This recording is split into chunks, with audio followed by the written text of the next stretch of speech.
Hi, everyone. Welcome to UNT Dallas's first generation panel we have going here today. So we have Eric, Brittany, and Erica, and we're going to go ahead and dive into some questions. And if y'all have any questions for our panelists, feel free to drop them in the chat, and Arthur will keep a lookout for them. But we're going to start with a simple baseline question, so no worries here.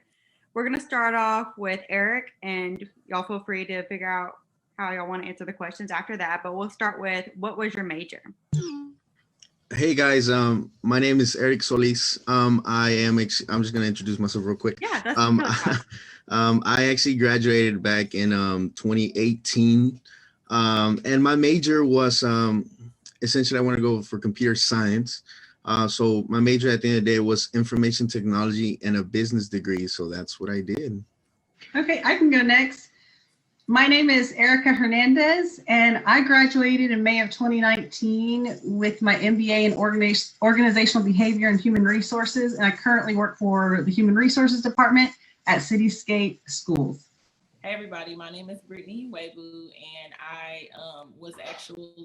I'm an alumni from 2018.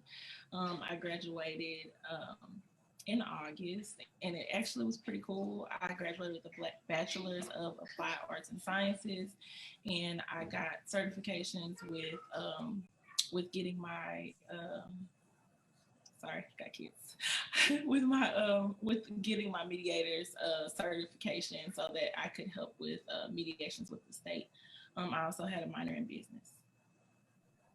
Awesome. So as you can see, we have a variety of majors and different specialists here. So y'all kind of touched on what y'all majored in, but can you tell us, how did you select your major? And you already kind of mentioned if you changed it. So we'll just stick to, how did you select your major?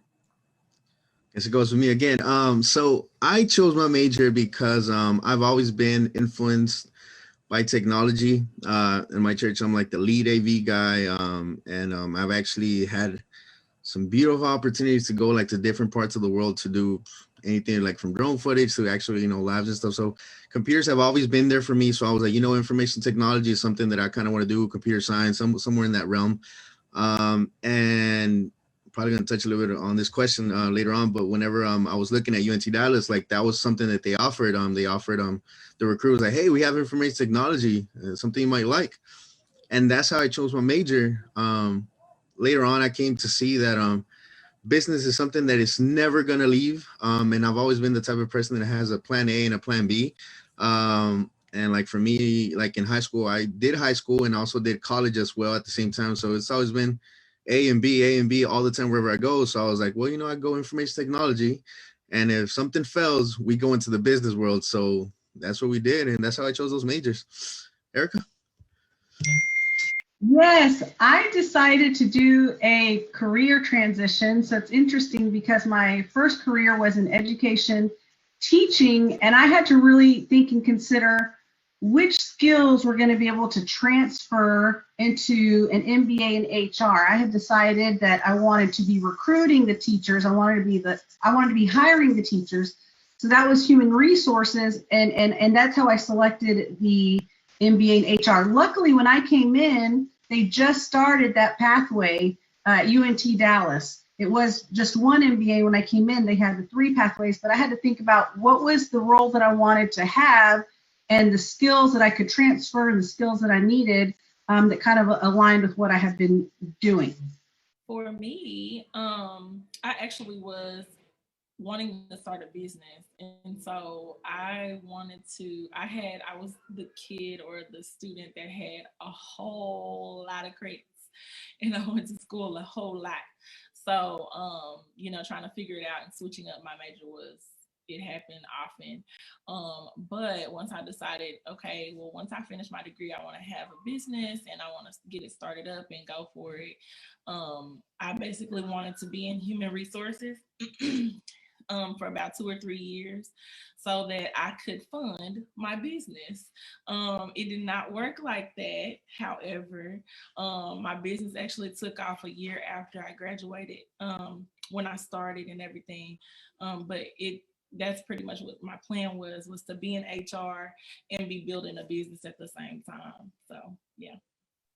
Awesome. Those are all awesome answers. So for our next question, we'll start off with Brittany. We'll go in reverse order this time. Is how was your experience at UNT Dallas? Oh, nice. Yeah, I loved UNT. This is I'm always coming back and helping because it's like another family. I went to Mountain View College, and that was the first time I actually saw my potential. And the second time was when I went to UNT Dallas. It was like another family, an extended family, and everybody just looks out for you and make sure that you're kind of on the right path. And so it's really funny because Mr. Lumsey's here, but he was an integral part in me being successful for sure, because I was so ready to be done with school. I was like, no, I'm leaving, I'm about to go. He's like, no, where are you going? Let's work this out. So I don't think if he would have caught me that day, I don't think I would have been finishing. But the culture is awesome, and the people are really just there to help you get what you need to get done. So I love the culture. Yes, I had to consider several things in making my decision during a career transition because there was a big gap between, my first degree and joining the workforce and then making that decision to do a career change. So I had to consider, location, cost, on top, and then on top of, reaching out, asking questions. So I was able to, visit the campus. I was able to meet with people from the business department. One of the advisors from HR asked questions. But one of the big things that really, pushed me when I was looking at all those factors was the cost of it. And I just kept hearing great things about students graduating debt free. And when I looked at other universities and compared, with my goals, it was the best choice. On top of, the education I was getting, the high quality. All my professors were PhD professors, experts in their fields. Many, many years of experience, research, publications, published books. And so I was just drawn immediately. I liked the class size. I liked the size of the campus. I didn't feel overwhelmed like that I was, among 100,000 students. You can walk into campus, you recognize, different people, different faculty. The culture, the environment's very friendly, warm, inviting. Everybody wants you to join their club. And with, studying and everything you're juggling, you have to kind of focus on, okay, which ones are going to help me with my career. But it's a fun place, great place to be. Yes, I'm next. Whenever UNT Dallas games, there were a lot of factors. I want to say that I have to give you a little bit of a background on me. I'm very family oriented. I'm not saying y'all aren't, but I'm like strong within family. All that to say the real truth that I'm mama's boy. And I love my dad and my mom. And I actually live here in Dallas. And for anybody that might know, I'm over here by Oak Cliff. Sunset was supposed to be my high school. I went to what they called Oak Cliff University, which is Mountain View. So there were a lot of factors that like tied me to here. And then one day I was just going out to UNT Dallas. I mean, one of the fairs, and I was like, they told me about UNT Dallas. I remember the counselor was Jordan. And she came to tell me all these things. And I was like, hey, it's close to home. You can stay, by your house. You can still help out your parents. I'm working 24/7. I'm trying to, my dad worked so hard for me. Like he has worked so hard for me. Like you have no idea. He gave up everything. He gave his nationality, he gave his roots, he gave his family so I can have a future here. So I was like, I gotta be there next to him. I gotta help him. So for sure, being here close to home was something big. And UNT Dallas offer that. Not only that, UNT Dallas, as y'all know, I'm an admissions counselor for UNT Dallas. If y'all didn't know that, so it's not that I'm trying to recruit here, but UNT Dallas, 98% of our students here at UNT Dallas will receive financial aid. And back then, I had a full ride scholarship to UNT Dallas through the AT&T initiative, and it was just so many factors that it just pointed to UNT Dallas. Little did I know that once I came here, I was gonna like be with such a great family, like America and Brittany said, like. Gosh, like, I would talk to the cleaning lady, like, she was my mom, just give her like a hug. Like that's what it is here at UNT Dallas. So there were just many factors just added on, and I'm grateful, at this point that I went that route. Awesome. All right. So going off Erica's answer, she mentioned clubs. So we're going to start with Erica. It says, what did you learn from your extracurricular activities, volunteer opportunities, or internships? Oh, wow. I would say that was probably one of the biggest influences on being able to add skills to my resume, to network, to get mentorship, and to aid me in my job search once I got closer to graduation. I participated in the UNT Dallas SHRM organization, which is a professional business organization, and I was able to participate, collaborate, volunteer, attend conferences, learn, present, be in discussion panels, present, research. It just allowed me to have so many opportunities that I didn't even have when I did my bachelor's degree. Like I said, I came in with a little bit of a gap. And it was the best decision I made. Like I said, there's so many organizations, so many groups that you can be a part of, but had it not been for UNT Dallas SHRM, I would have missed out on all those opportunities. I was able to become a Dallas HR student member and get a CEO from a company to mentor me through that organization. I had mentorship from the advisor leading the group. I was able to, participate in activities on campus and off campus that, gave me skills in HR. Just so many great things that came from that. So I definitely suggest, not only, take your class and study, but become active, participate, because that's where those opportunities are, is when you're in these events, volunteering, presenting, whatever activity you have going on with that organization, that opens the door for you to meet people and give your elevator pitch. Talk to them and say, hey, this is what I'm studying, so I'm doing, and I want to learn and I want to be in this career path. You got this, Brittany. You got this. I'm gonna toss it to you, ladies first. Such a gentleman. Okay, thank you. Okay, so for me, the extracurricular activities and things like that were more so, it wasn't necessarily extracurricular because I was going to school full time. I was a mom full time. I was working at the school part time and disability services. So my extracurricular actually ended up being my internship with the disability department. And I got a chance to learn more about our disabled students and how they got to learn and things like that. And so, of course, it aided me in my particular position at the time. With working with distant learning, right? But in distance learning, you're learning more from the perspective of how to put the content out for the teachers, or with the teachers in collaboration with them for the students. But this gave me another perspective of making sure that we're being inclusive of the students that need to want to make sure that they have a level playing field. And so it taught me, that internship particularly taught me about, of course, it gave a skill set of making sure that you're being inclusive, but it was really an eye-opener for me, because I'm like, man, like, in the world in general, I don't think a lot of times people think about how disabled people need to be accommodated in order for them to have certain experiences as well. And so it really opened my eyes up to accessible options, and making sure that we don't just think about like, how we may see things or hear things or feel things, but making sure that they can have experiences too.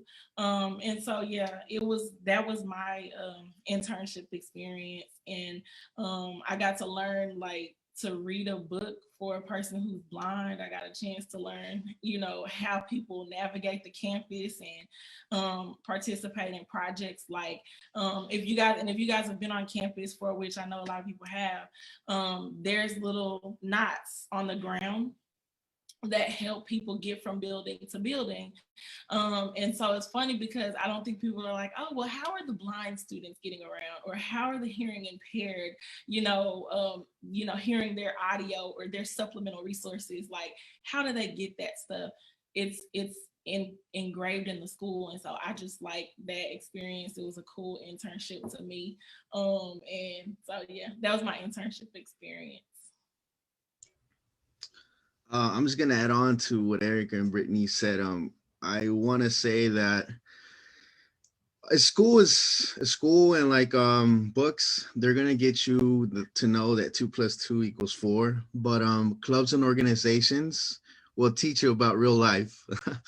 um, you have to go to school. You have to go to school. You know, you have to get an A, B, C's get degrees, or C's get careers. But at the end, you want to go for an A or B. But what I'm trying to say here is the fact that that's something you have to do. But clubs and organizations, they give you a point of view, like Brittany said, the struggles of a blind person. That there's people out there struggling just like you have struggles. They just might be a little bit different. They teach you, like I said, those elevator speeches. To be honest, the person that you hear now is not the person that was in high school. I couldn't talk to you. I really couldn't do that. Hey, so how's the weather? I couldn't do that. But I got to be president of a student government association. That taught me so much. Guys, take advantage of those clubs and organizations throughout my experience at UNT Dallas and with the different organizations, internships. They teach you how to connect with people. They teach you how to grow as a person, how to be a better leader. Not only that, I went to Boston for like a whole week. That was awesome. And everything was paid for. And it wasn't just to have a free time. It was to learn more about organizations, leadership. And it's just something that I've never thought when I was going to go to school that I was going to go to Boston one day.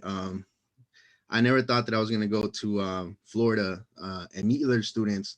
And it just gives you a perspective on the world. Like I said, you're gonna know 2 + 2 = 4, but at the end of the day, once you see that there's 2 people out there and other 2 people and there's 4 people that think differently, you're like, whoa, I see that now. Like it gives you a different perspective. And actually, I'm gonna come back to this question later on when we talk about advice, because that's my number one key.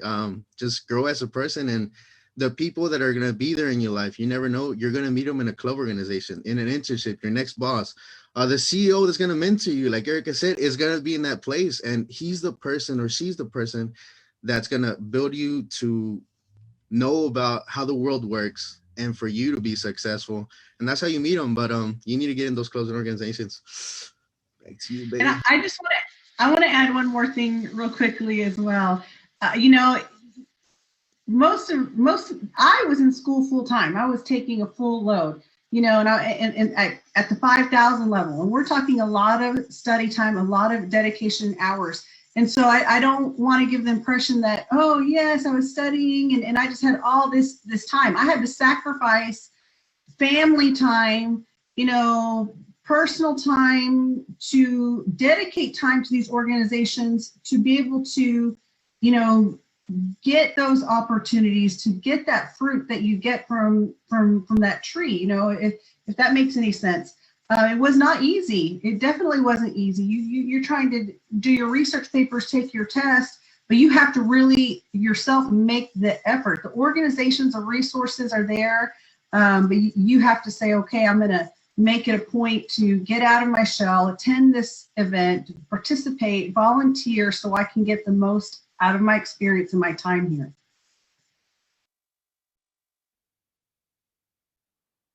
Wait, Brittany, you're still on mute.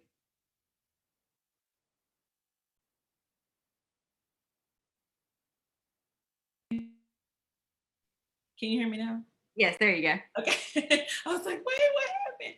Okay. No, I forgot about NSLS. It's National Society of Leadership and Success. And oh my gosh, I found some of the greatest friends in NSLS. Like, I'm still friends with them. And as far as not just for friendship, but like literally for accountability. I think a lot of times that people kind of think about, because I did more leadership stuff on my associate level. When I came for my bachelor's, I was not here to play. Like I was like, okay, we going, we gotta go. This is what we're doing. But I did at the end kind of start looking at NSLS because I wanted to learn more about how to continue being a good leader. But literally, when I say these people will make sure that in any association that you're in, They're going to make sure that you're holding yourself accountable, that you have a certain level of integrity, a certain level of autonomy to get done what you're supposed to do, and to be operating at a level that is on a professional level. Because remember, this is professional school. You know, coming to school and making sure that you're there is just the minimum. And when you are in groups like that, you it's kind of like a good peer pressure, but it's literally like in a way of, you know, like, what are your grades looking like? Like, they can ask you questions, you can ask them questions. You do study groups, and even if you're not in the same exact classes, just kind of making sure you guys meet up and do certain things at the same time helps you get through it. So it is hard, but that was one thing I was like, I forgot to say that I love my NSLS people. Like, so anyway, that's it. Okay, so all the students, y'all heard it here first. Make sure y'all get involved on campus. I know we push that to our students, but after hearing our panelists talk about it, it's just another good reason to join and get involved. So I kind of want to go back to what Eric mentioned in his experience here at UNT Dallas. So Eric, you're going to start us off with this question: is how did you finance your education?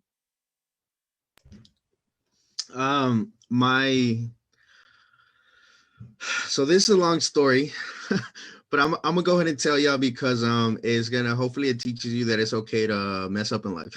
But I started with a full scholarship through the AT&T. It was an initiative back then. So it was a partnership with UNT Dallas and AT&T, and they offered you you know, pretty much to go to college. And my parents were super proud. You know, I was happy, and I had other scholarships. And there's definitely like a lot of opportunities here to go to UNT Dallas. And if you don't know, you can actually email me and I can, you know, get you all scholarships and stuff. But definitely my financial did come from there. Other scholarships that I applied for in high school. Later on, I actually became really, really involved within the university. That sometimes, like Erika said, there's times that you do have to put the work within those classes, but it's hard to find that balance within your classes, your extracurricular activities, working, helping your family. So along the way, sometimes my GPA will drop, um, and that's how I came to find a balance, guys. On how to work-life balance. That's something you need to learn, because whenever you're coming from high school, they don't tell you this, but you don't have a bell that tells you to go to your next class anymore. You don't have you don't have, hey, like you don't have a report that goes to your dad or your mom and says, hey, you have to sign that your kid got an F on this test. um and it sounds funny, but that's something that guides you in high school. You don't have it anymore. You have a lot of liberty, so you need to learn how to balance. And I know this is a financial question, but you need to learn how to balance your school, extracurricular activities, and everything, so your finances don't go down or your GPA doesn't go down. And actually, since I was doing 2 degrees, it didn't take me 4 years, it took me 5. So with that being said, towards the end of my career, because they only paid for 4 years of school, I had to kind of finance the 5th year. But here at UNT Dallas, I had a lot of great people. I still had enough money to pay for some of it, actually 3/4 of it, and the rest, I just kind of worked. I was working at the university, and I mean, UNT Dallas is one of the colleges that we are the most affordable college in the DFW area, if y'all didn't know. So with that being said, if you split what tuition cost in half, and then the school's paying for some of it, I probably had to pay, you know, nowhere near kind of like what you pay for a regular class at a community college. So it wasn't that bad, and I could still learn. But I felt a little bit more pressure on me, and that causes for you to be more responsible. And I think that taught me a lot to the person you see today. I'm a little more responsible. I can balance everything a little bit more due to that. But yeah, that's how I finance my education. So long story. There you go. I'll go. Okay. So for me, I financed my education through financial aid, and through me working part time. And what's funny is that I didn't start like that. I actually started out with my dad paying for everything. And so Eric, I feel you with the good the bad story gone good. Okay, I feel that. I'm with that. Um, because it took me a while. It took me 10 years. Um, to finish from the time I started to the time I finished. And I was like, oh my God, this is horrible. But I wasn't serious at first. My dad was financing it. And then he's like, oh, you're not going to be serious. So he pulled his funding. And then I had to figure out how to do financial aid. And I think I took a loan as well. But that's what I did to pay for it. But I I don't regret it because I learned how to actually do it the right way in the end. So yeah, that's how I finance mine. So I financed mine through a couple different routes as well. I was able to qualify for some grants through financial aid, as well as apply for some graduate school scholarships. And that definitely reduced the cost. And then, like I said, that was one of the driving points for me with UNT Dallas was the cost of the tuition. And so with the grants, with the scholarships, it reduced it quite a bit. And I had some savings, and I took out a few loans.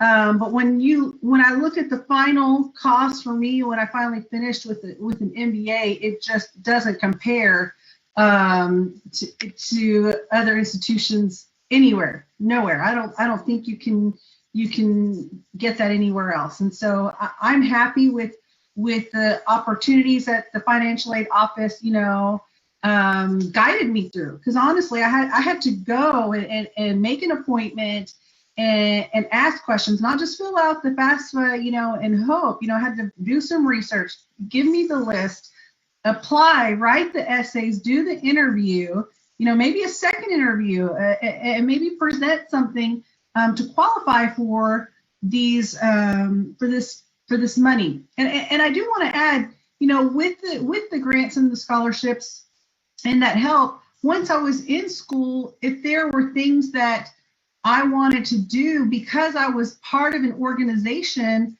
lots of times we were able to find a sponsor for me to do a workshop or to do a conference or to pay for a trip. I was able to go to the National SHRM conference, and it was funded through the business department, through some money that they had. I was able to get sponsored to go to HR Southwest from a company that was giving student, sponsorships or scholarships out. So there's a lot of opportunity out there, but you do have to go ask and get informed. They don't just come to you. You have to go look and ask and apply. Awesome. So we have a lot of different avenues, but we do have a question from the audience in which, if y'all could just remember maybe a few resources you used. It says, what are some websites I can go to in order to apply for grants and scholarships? So maybe some from your school involvement that y'all had, or different organizations, or even through our financial aid office. Any websites you can recommend? So I'm just gonna explain a little bit about the UNT Dallas side, guys. So anyone that's so I'll kind of just explain the in-house scholarships. So actually, all of our scholarships here at UNT Dallas are merit-based. What does that mean? It means that we pretty much, once you send in your transcript, we'll kind of look at pretty much how you did, within your merits, and our financial aid office will award you accordingly. Actually, I'll just put the link down to the different requirements for the different scholarships we have here on campus. But I remember that for like my outside scholarships that I did back then, there were mainly of those scholarships. I went to, I believe, scholarship.com, but most of them were through my counselor. That they were like, hey, there's these lists of scholarships. They're from different people, but go ahead and apply. So I had to go to different websites. So I think your counselor from your high school will have you a great resource. But online, you can look, I believe, scholarship.com, and that's something where you can look up for scholarships if they apply to you. I remember my counselors told me, look, there's scholarships for everything. Like if you're left-handed, trust me, there's a left-handed scholarship. And I was like, really?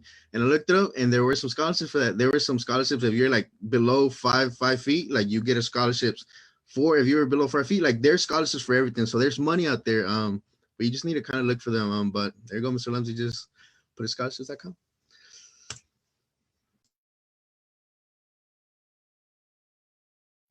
Awesome. That was a great resource. Thanks for sharing that. So we kind of mentioned on this earlier, but we're going to go back and circle to it because I know sometimes students will get in classes and they're like, when am I ever going to use this? So can y'all kind of talk about what knowledge and skills did you learn from UNT Dallas that you're still using in your career today? And Brittany, we'll start off with you. Yay. Okay, so I'm really silly. Y'all just accept me. Okay, so yeah, so the things that I use currently, I do project management for small business owners, and I help them to build and scale and things like that. And I basically help them with professional development, trainings, and things like that. I think that the leadership skills that I learned definitely help, because I know leadership it sounds like a really broad thing, but it's really they're really skill sets that you need to know in order for you to be successful anywhere. And so I would say for sure leadership, where like how Erica was saying earlier, you're learning to present, you're learning to be social with other people, you're learning to make sure that you understand customer service, the soft skills that you need to know in order to communicate. There's just a variation of different aspects to leadership, but I think between that, the business classes that I took there, we learned a lot about sales, something I have to do now, and so it's like that's definitely something that helped too. And then also with the project management and really breaking down your lifestyle and making sure you have understanding about time management, but also understanding like components to a project and things like that I mean it's really unparalleled when you think about how you have to apply certain things in your real life. So it's not like one of those things like, well, I'm learning algebra now, but what is this for? It's literally like, I'm using it. So definitely for sure, leadership, project management, time management, all those things help me still today.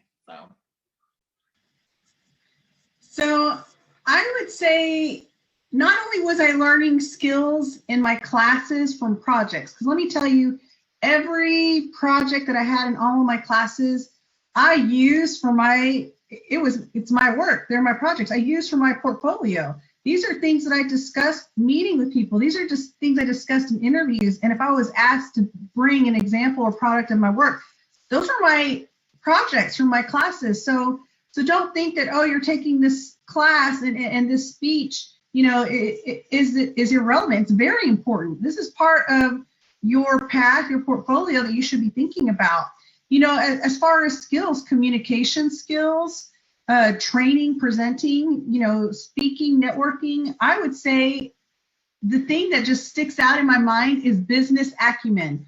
And what I love about the Career Services Department is that they had several sessions, and this was outside of my classes. Like I said, you get skills from your classes, but there would be these sessions. There was one on etiquette. I thought I knew how to sit and eat and hold a fork and a knife in a luncheon, and I learned that I was wrong. and these are important things. People are paying attention to this kind of stuff. How you, like she said, with leadership, it seemed like such a broad topic, but it's so important. And it's such a big thing with relationships. Like, how is your relationship with your team? You may not be the CEO, but you're still the leader with your work team, with who you collaborate with, your department. And then technical skills. Let me tell you, I had to use PowerPoint, Excel, Office, you name it. I was even getting interviewed towards the end of graduation, and they were asking me if I knew how to do pivot tables, and I was trying to brainstorm back, did any of my projects require me to do that? And I had to learn it on the fly because I hadn't done one. I'm like, let me learn, because I need to be able to tell people that I can do a pivot table. So there's just so many skills in the classroom that you gain and that you use and should be using, as well as on campus from your resources and these organizations. like I said, the communication, the knowledge, the relationship management, the business acumen, leadership, ethical stuff. I mean, there's ethical practices too with different careers. And so those skills are things that I learned that I'm using right now. I'm definitely using all of it. Definitely, Erica. I can't agree more. I learned that pi was 3.14 actually in my math class. And actually, you think that's a joke, but in our computer science classes, we actually needed that to figure out some algorithms that I used for some of our algorithms in our real life. But all that to say is that the knowledge that you learned, from the books, you do use. But knowledge in general that I feel that I still use today, it's of course the stuff that I got from the books, that I got from my professors, from my teachers.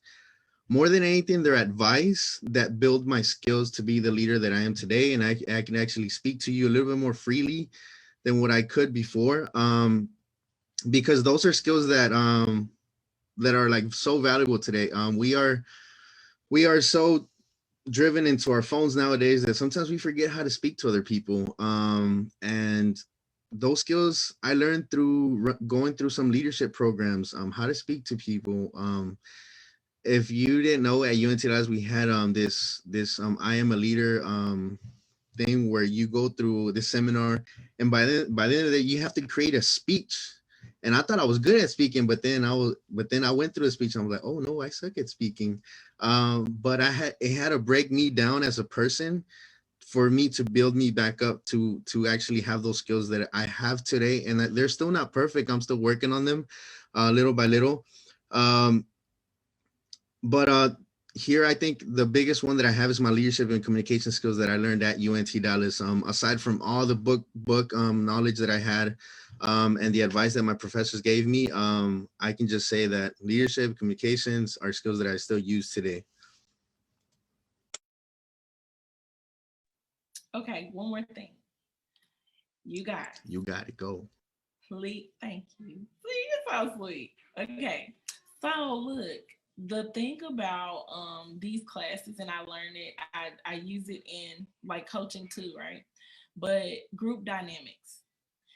You guys do not be the person on your team, right, or in your class doing a project that does not do their part. It translates, okay? It transcends into your near future in your career. You have to be an active part of the team.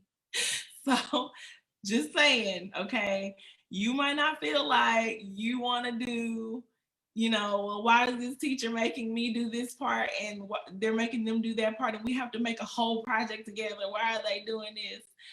Do your part, okay? Because in the real world, you will get fired or you will lose opportunities if you do not do your part of the project.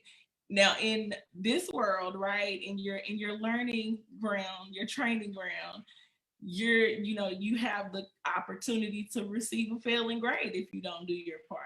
But what you do affects the next person as well, because if you don't do your part, that affects your whole team. As far as your group members, they can get a failing grade because you decided not to do your part. And it can become really uncomfortable if you don't want to tell the person who doesn't want to do the work, hey, we got to get this A, or hey, we got to get this, B or whatever. And I ended on the dean's list when I left here, okay? I ended up being a person who always was like, come on, guys, let's get this done. But everybody should be like that. So I'm just saying, that is literally something that if you don't have that skill or if you don't have that want to do attitude, get into it, because it's something that's going to translate to your real life. Yo, can I just add on to that? I know I've spoken a lot, but we have something called the capstone class. You see it on your just whenever you're going through your degree plan. At the end it says capstone. I didn't know what that was. I didn't, but what Brittany's saying, it's like little blocks that are building up. At the end you have your capstone, which is the main thing that sits. If you didn't put your effort whenever when your professor was telling you to do this little part, interact with people, and you don't build up to the top, once you have to do your capstone, everything falls because your capstone class for my business class was a mixture of every single class that I had. We had to do a 45-page report, like a business degree plan. 45 pages is a lot. And I think I was in charge of a 10 and like someone else was in charge of 6 and different. And I was like, oh my God, that was a lot. So I want to say that all those years in school build up to that. And that, like Erika and Brittany said, that shows in the real world because it shows the part that you do in a group, because to be honest, the hardest thing in school is not getting the 90, 98 in the class, because that's statistics. The hardest thing, and I'm gonna tell y'all, is interacting with your classmates. Why? Because every single classmate that you have, they're not the same. They have different mentalities. They think differently. How do you get them to think like you so you can come together in the same point of view and get a 98 on that capstone? That's the hardest thing. And that is the biggest secret that school teaches you, to get everybody to come to the same point of view. And in the real world, execute that plan so it could come out perfectly. And that's what school's all about. Big secret. I just gave it to y'all. But yes, Brittany, capstone, all that stuff, guys, get it together because it all adds up. Do your part, because in the real world, if you don't do your part, it's gonna be rough. You can even put these projects on your resume. We tell that students all the time. So you have to be able to talk about those skills. So like they said, make sure you do your part. So kind of going off that, we're going to start off with Erika, and then we're going to ask, how are your study habits and what tips would you share with future alumni? Oh, wow. Yes, studying is a big part of your life as a student. I did not study the same way, with my undergraduate degree that I did getting my MBA. Like I said, there was a gap. I was a different person. I was definitely much more serious student, in graduate school. It requires a lot of discipline, a lot of time management. You have to learn how to manage your time. And you need to know how to use your resources. Yes, you need to sit in the class, pay attention.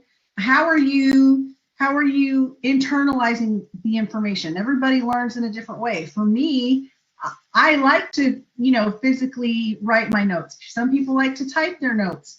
I used a method that's become very popular in the past, 10, 15 years, which is the Cornell notes taking method. You have your main points, questions on the left-hand side, your notes on the right, you have a summary, and you have something to review. I would say that's probably one of the biggest things is how do you study? What resources do you need to study? On top of reading the book, maybe doing my online workbook, reading the chapters, looking at the PowerPoints the professor is sending, making sure I was understanding, internalizing. And if I didn't, what did I need to do? I needed to go get tutoring. I had to go to the tutoring center at UNT Dallas. I had to get on the internet and say, hey, let me Google how to use a financial calculator to help me, with this course and teach myself how to use this.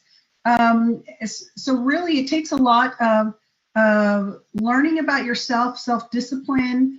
What would take maybe a classmate 4 or 6 hours was taking me 8 to 10. I'll be honest. I was studying Monday through Sunday. I didn't get to go to the movies with my family and my nephews, or I'd miss out on the birthday party to make sure I was studying and doing what I needed to do. So I would say utilize the tutoring center, figure out what kind of a learner you are. If you're visual, hands-on, utilize those resources to help you succeed.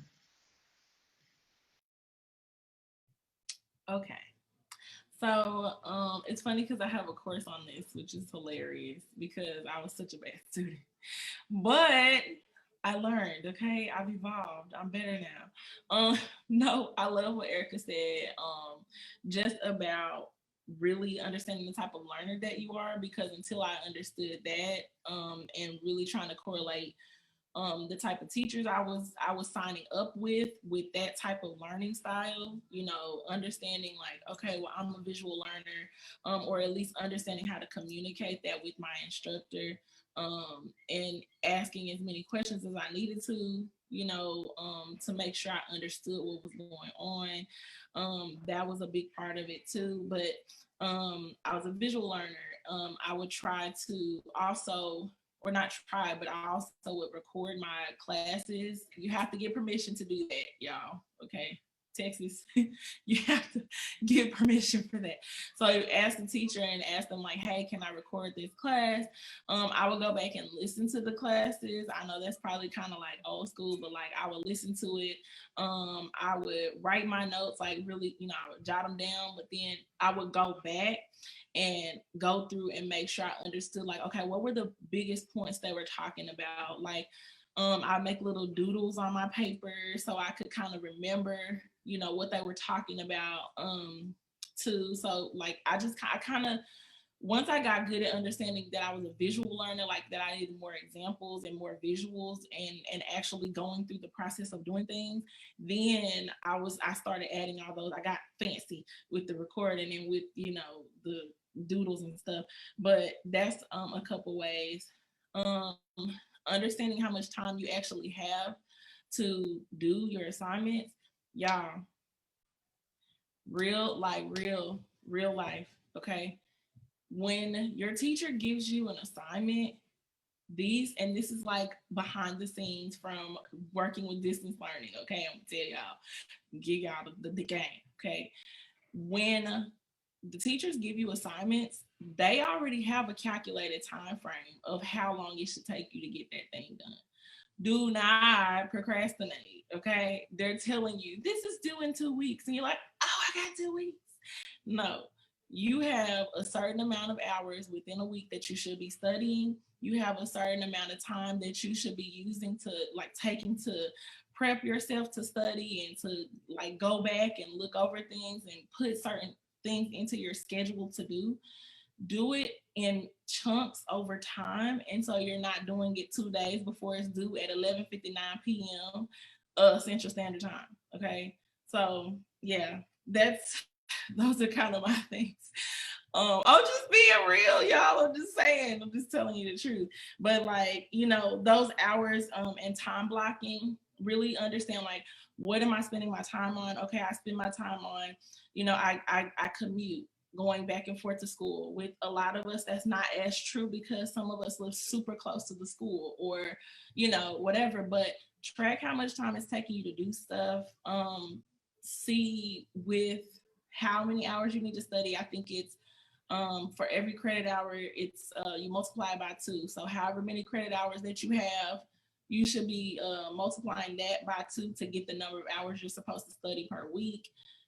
You don't have to study for 15 hours in one sitting. Like, schedule it out. So know your time and know your learning style and start incorporating it and communicating it to your instructor so you can have better results.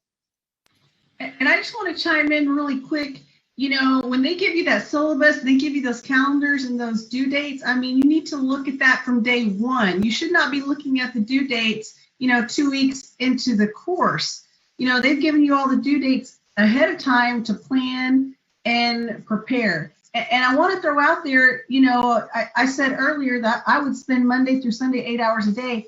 Well, my courses were 8 weeks. I was taking an entire course, so on top of reading, a 20 chapter book, research paper, group project, practice, you're trying to do all of this in 8 weeks and manage your time. So it's just so important to look at that syllabus, look at those dates, look at how long your class is. Is it an 8-week class? Is it a 16 week? Is it 5 week? And that will change the intensity of how long and how much time you need to put into your coursework. Guess I'm next. So the way I study was peppermint. I know it's gonna make sense in a bit, but I'll start with what Brittany and Erica said.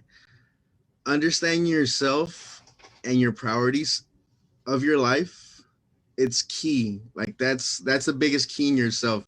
Understanding how you learn. I had a high school teacher that he was a substitute teacher, that he would draw pictures for every single person on the attendance logs, and then whenever he wouldn't write down names, I wouldn't see a name. So whenever he would go down the attendance, you will see little pictures of people, and he would sketch them, and that's how he learned. For me, I was a visual learner as well, so you'll see a lot of doodles in my notepad. And the professor, like some professors, they would understand, and they know that you learn by pictures, um, and they'll let you. And others will be like, "Why are you doing in my class?" Other professors, they really don't care because they're just there. So that's just the cold hard truth. But for me, it was pictures and something that I know. I'm a big technology person, but something that I still can't leave till this day. And it'll be a planner or a calendar. Actually, I'm looking at a calendar right now.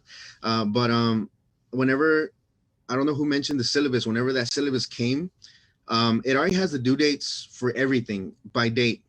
So that week is your easy week. The first week is your easy week where you kind of get introduced to your classmates and stuff. That's actually the toughest week because you put everything on your syllabus on your planner. Okay, this is due this week, this is due this week, and then I would just break it down by week. So that week I'll be like, okay, I have these 3 assignments: Monday, Wednesday, and Friday. I could work on this assignment on Monday, and I would kind of leave it off. But that discipline didn't come to like my sophomore or junior year, that I kind of was trying and error how to learn, because if I didn't maintain a 3.0, like I would lose my scholarship. So that kind of like forced me to do that. But I don't know if you're coming from high school or from colleges. The college people, they kind of know this, but if you're coming as a freshman, it's really understanding yourself and how you learn, and doing whatever you need to do to get to break it down. Because I don't know who mentioned about having to leave everything last minute, and that is a flaw that I think God kind of built in the Hispanic culture, because we leave everything to last minute. And 11:59, it's a joke right now, but you'll see memes later on that'll actually make sense and be like, oh, that's what they were talking about. 11:59, where you're like that. That was because I didn't prioritize, and I should have prioritized that. Instead of going out with my friends, or instead of going somewhere else, like I should have just put at least 20 to 30 minutes a day or an hour towards doing that assignment, and I wouldn't have to be at an 11:59 moment in my life where I feel like it's death, or or having to come up with an excuse of what am I going to tell my professor. But yeah, guys, so just understanding yourself and putting everything in a planner. The first week was my study habit that I think led me to be successful, which I'm still trying to learn as a person, how to be more successful every day. But yes, study habits. Oh, and I'm coming back to the peppermint thing. Whenever I would study, I actually learned this through a conference. It's funny how your brain works. If you're studying, some of that stuff won't stick if you do it all in one chunk. So you have to do it by little chunks. But if you're studying and you grab some peppermint or a distinctive scent, and while you're studying, you kind of just sniff it, and then the day of the exam comes, you kind of just sniff that little scent of peppermint, whatever it was. For me, it was peppermint. Um, your brain will remember when you were studying, and things start to come back, and you're like, oh snap, that's a term. So it was always whenever on my exam, it was a paper, pencil, an eraser, mechanical, whatever it was, my calculator, and it was a small little cotton ball of peppermint that I would kind of sniff to kind of remind me of whenever I would study, and things do come back, surprisingly. That's how the brain works. So there goes a little hack for you guys. But yeah, that's one thing. You could do that, or you could chew gum, one of the two. So just make sure you do that while you're testing, while you're studying, and that'll kind of help. Awesome. That was all great advice. I want to get this one last question in before we go to questions from our audience is, what advice would you give to our students on this call, for undergrad students, or maybe the best piece of advice you've been given? Whatever goes first. I don't want to put anyone on the spot. Does anyone want to go first? Can you repeat the question, Bailey? I'm sorry. Yeah. So what was the best advice you would give to our undergraduate students, like our current ones, or maybe what's the best piece of advice you've been given? It can be either or. Okay. You gonna go, Eric? Okay. For me, in my experience, it was the career services department team. They gave me the best advice. You choose your major, you sign up for your classes, you get an advisor who's kind of counseling you on your classes that you take every semester. But, we keep talking about you're learning stuff in the classroom, you're learning stuff outside of the classroom, and the real life that I remember that really just influenced me was from the career services department. Like the best advice I can give you that I got was to know them all by name, shake their hands, go to their office, go to their events, and that helped me in my career transition to be where I'm at right now. And I'm grateful to have had the opportunity to be UNT Dallas, for people, to be told to go speak with Author Lumsey, to go speak with his team, to go interact with that department. Okay. So I it's kind of loud over here. Sorry, y'all. Yeah. So I can't say enough about career services. I used to give like little tours. I'm like, have y'all learned about these people over here? Come talk to them. Because it's really about being resourceful and just take yourself seriously. When you're in school, you're really more so this is part of your adult life. So take yourself seriously, because like I said before, it translates into who you're going to be later on. And utilizing your resources, being resourceful, it's a big part of being an adult too. So definitely take yourself seriously, I would say, and use your resources like the Arthur Lumseys, like the departments, like those tutoring centers in those spaces where you're not as comfortable as you feel like you should be. Reach out to those centers that can help support you and give you some supplemental resources when you don't know what's going on. Don't suffer in silence, because I think that was a big part of why I started off failing, because I didn't want to ask for help.